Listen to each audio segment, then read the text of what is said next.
ده كله بلح، وحياة ربنا بلح. الزمالك واخد 7 بطولات عام 2003، والزملكاويه يقول لك مفيش نادي في العالم عمل كده، مفيش غير برشلونه خد السداسيه. الكلام ده كله بلح، وحياة ربنا بلح.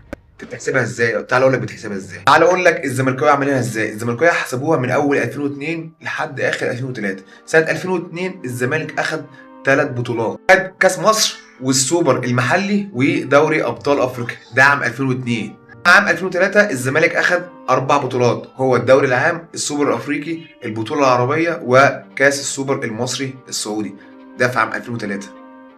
يعني اول بطوله للزمالك كانت عام 2002، كان كاس مصر، كانت 16/6/2002، ده من السباعيه، اول بطوله من السباعيه. واخر بطوله للزمالك في السباعيه كانت يوم 24/7 عام 2003، دي كانت كاس السوبر المصري السعودي لما كسبوا اتحاد جده في استاد القاهره، اعتقد 3-2 حاجه زي كده يعني. اذا